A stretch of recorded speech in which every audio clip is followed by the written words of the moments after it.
Pluto is not a planet. No. And this is space weather.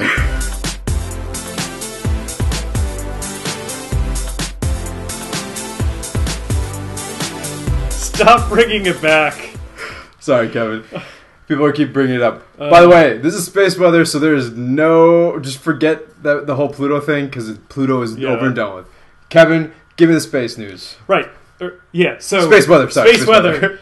Solar system stuff. On one of Saturn's moons, called Titan, it's been a fairly well-studied moon so far, mostly because it has an extremely thick atmosphere.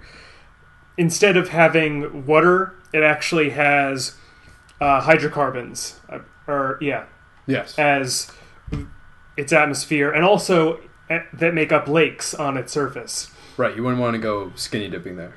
So it's actually too cold for water vapor to exist.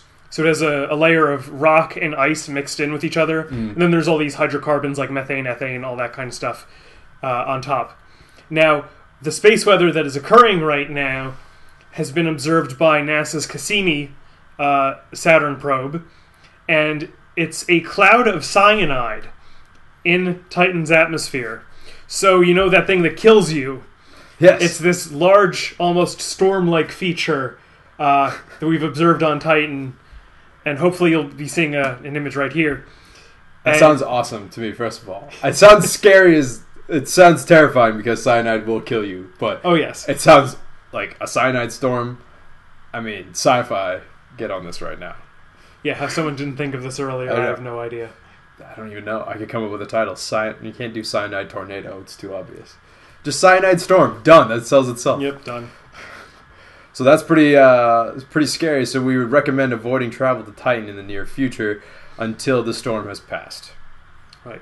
Because we haven't seen anything like this before, at least not to my knowledge. So I'm sure they'll be trying to see how long it lasts. Yeah. How long of a feature it is. Well, I mean, especially this is interesting for being able to account for different types of weather systems on another planet, right? Because, I mean, our primary not quite a planet. It's a large moon. It's a large moon. That's no moon. It is a moon. Yeah. So sorry, not a planet, but a large moon with an atmosphere that we can use to analyze very similar to our own. I mean, not similar in the way that it has the same elements, but it's similar in the fact that it's thick and it has an influence on the planet's surface as well. Exactly. Booyah! That's your space weather. Now on to space news. Kevin, what you got for me for space news? So, quite a bit has happened. I think that the first thing that we can talk about is the commercial crew decisions.